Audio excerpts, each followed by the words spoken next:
যে ঘটনাটা কালকে আমার শ্বশুরের দুয়ান্ত নাইতে ঠান্ডা আনছে। কি নাম তোমার শ্বশুরের? মুরকাস মিয়া। আজকের টপ ব্রেকিং নিউজ, অর্ধরাত্র পর্যন্ত শ্বশুরের হাতে ধর্ষণ পুত্রবধূ। ঘটনাটা হয়েছে সোনামুড়া থানা এলাকায়, আর উনি হয়েছেন সেই মহান শ্বশুর মশাই। আসেন আসেন, আপনারও অপেক্ষা করতেছি, যার নাম হয়েছে মুখলেস মিয়া। আর এখন আমরা এটা জেনে নেব যে আসলে ঘটনাটা হয়েছে কি। পুত্রবধূ স্বয়ং আপনাদের সামনে। যে ঘটনাটা কালকে আমার শ্বশুরের দুয়ান্ত নাইতে ঠান্ডা আনছে। কি নাম তোমার শ্বশুরের? মুরকাস মিয়া।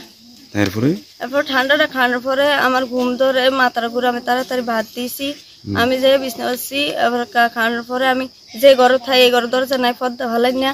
আবার রাত্রে 12টা বাজে আমি আর কইতে পারি, আজকে 12টা বাজে হয়েছে কইয়া দেই আমার শ্বশুর আমার লোক খারাপ কাজ করতে আছে।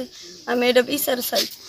তো তোমার বাড়িতে আর কেউ নেই? বাড়িতে আর কেউ না, আমার শ্বশুর আরে শাশুড়ি, আমার স্বামী গাঁজা ব্যবসা করে। তার আমার স্বামী আছে চেন্নাই, আমার শাশুড়ি আছে ডিব্রুগড়। তার কি কাজে গেছে? আমার শাশুড়ি গেছে গাঁজা লইয়ে, গাঁজা ব্যবসা করে 2 নাম্বারই। আর আমার স্বামী করে বাবা আর গাঁজা। কোন জায়গায় লইছে? চেন্নাই গেছে। চেন্নাই গেছে। ফোন আজ 1 সপ্তাহ আমার লোক কোনো যোগাযোগ নাই। আর আমার শ্বশুর আমার লোক এতন কাছে খারাপ কাজ করছে। আমি এই যে পুত্রিলে আমি সবার কাছে। পুরো বাড়ি কি তোমার খালি ছিল কালকে? হ্যাঁ খালি, আমার 2টা বাচ্চা ঘুমাই গেছে, ছোট মানুষ তো। আচ্ছা, আমার ফের কাছে কইলে চাপ মাইরালাম, আমার সকালে চাষাচাষি করতে আছে, আমি আরেকটা আবার যাও নি, আমার কইতেছে বাদ যা, কাম ঘর বাতরান খা সবকিছু কর, কেউ কাছে কবি না। চাপ মাইরালাম তো জিভুত্রের মিকেল চাচ্ছি, আমি আমার জিভুত্রের মিকেল চাই করতেছি। আমি এটা বিচার চাই আমি খাইলে টুনো কেন তাইকা। আমার স্বামী যে 1 সপ্তাহ আমার লোক কোনো কথা কয় না, আমার জিভুত্রের কোনো খোঁজ খবর নেয় না। আমার শাশুড়ি আবার আমার উল্টা কয়, তুই তারা বাচ্চি রুলজির বাচ্চি হেন যাইয়া থাক, আমি আই।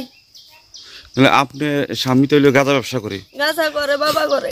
তাহলে বাবা খায় দুনিয়া। আমার আরেকটা বিয়া করছে, আমার আগে একটা করছে। আপনার স্বামী তাহলে চেন্নাই গাঁজা বড়ি নিয়ে যা? হ্যাঁ বড়ি নিয়ে গেছে, এবার যাইতে গাঁজা 1 কেজি নিয়ে গেছে। আর আপনার শাশুড়ি? 4 কেজি গাঁজা লইয়া গেছে। আমার শাশুড়ি গেছে ডিব্রুগড়। তার মানে বাড়ি পুরো বাড়ি ফাঁকা? পুরো বাড়ি খালি, শুধু আমার শ্বশুর আমি বাপটাই, আমার শ্বশুর আর আমি, আমার 2টা বাচ্চা আছে, আর কেউ না। একবারে ফাঁকা, খাইলা ডুন, কেউ থাকতো না, আমি দেখে থাই। ওই মাজার, আপনার শ্বশুরের মাজার বোতলটা দেওয়ার, মাজার খাওয়ার পর আপনার আর হুশ নাই? আমার মাথা করতে আছে, চোখ জন্মাইতাম পারি না। আমি যে কষ্টে ভাত দিছি তারা বিছনাটা করে দিয়ে আমি ঘুমাইছি করতে পারি না। আজকে হয়তো 12টা বাজে আমি বাবু এটি কিতে করেন, বাবু এটি কিতে করেন। আমরা আমার সারা সমস্ত শরীর কাপড় ছিল না। ওর কাছে কইস না এরম চলে বলে, আমার আরো প্রশ্ন আছে এরম বলে চলে। এ বুইরা কামটা কিটা করলো, এটা কি মানা যায়?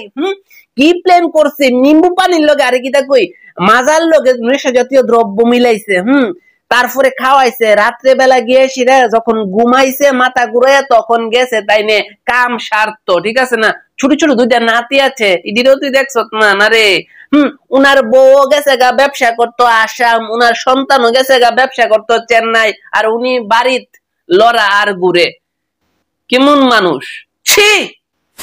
আমি এখানে মুখলেস মিয়ার ছেলের 2-1 লাইন কথা কইতাম চাই। যদি আমার কথাগুলি উচিত হয় কমেন্ট বক্সে একটা কমেন্ট করে শেয়ার করে আমার নামে, ঠিক আছে না? যে এই তুই গেছিস চেন্নাই কামাই করতি, তুই জানোস নি যে তোর বাপে যে এমন, তুই জানোস নি যে এই কামটা করবো, অখন তোর বউ কি এবারে থাকবো না যাইবো গা? ক তোর সংসারটা আছে কি নাই? আর 2টা সন্তান যে এটা কি হইব? ক তুই কি তোর বউরে রাখবি না তোর বাপেরে? এই কামটা করছে যে এটা কি ঠিক করছে? নিজে তো গেছে কামাই করতি, বাড়িতে কিটা হইতাছে না হইতাছে, এটা কেমন চিন্তা আছে নি? না চিন্তা নাই। তো শুধুমাত্র এই ফ্যামিলিটা না, এরকম আছে না আরো অনেক ফ্যামিলির ভিতরে আছে না এরকম একটা মানে চিকরি বিক্রি হইয়া থাকে, কেউ কারোর মুখ ফুটটা কইতারে না। সাহস করো, সবাই আছে, সবাই যে খারাপ এটা না, ভালো মানুষও দুনিয়ার ভিতরে আছে যে তোমার লাগে লড়াই করব, বুঝছো? আরেকটা ইম্পর্টেন্ট কথা, যেটা খুবই ইম্পর্টেন্ট মূল্যবান কথা। হ্যাঁ, অনেকে জানি কমেন্ট করে বলেছে ডিলিট কর তাড়াতাড়ি।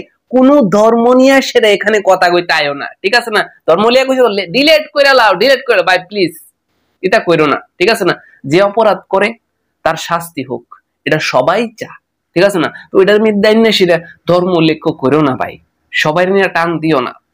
যে অপরাধী তার শাস্তি হবে 100% হওয়া দরকার, কিন্তু এটার মধ্যে তোমরা ধর্মটা আইনো না প্লিজ প্লিজ। সবাই শান্তিতে মিল্লামিশা চলো, আগের মতন, এখনকার না। অনেক আগের চিন্তা করো যে কত সেরা আসলো, কত মিল্লামিশা চলতো, কিচ্ছুই তো না এসব নিয়ে। তো আগের মতন চলার চেষ্টা করো, চলো, এটাই চাই। অবশ্যই ভিডিওটা শেয়ার করবা মন থেকে, বুঝছো? ধন্যবাদ। আর চ্যানেলে নতুন আসে সাবস্ক্রাইব, এরকম নিউজ ডেলি ডেলি পাওনের লেগা। তো বন্ধুরা ভালো করে সুস্থ থাকো, নিজের খেলা, মায়ের খেলা, বাবার খেলা, বোনের খেলা, টাইম বাদ খাওয়া, টাইম দিছি। আবার দেখো নেক্সট ভিডিওতে একটা ওয়ার্ল্ড টপ কোশ্চেন, যেটা আমি জানি কেডা আসলে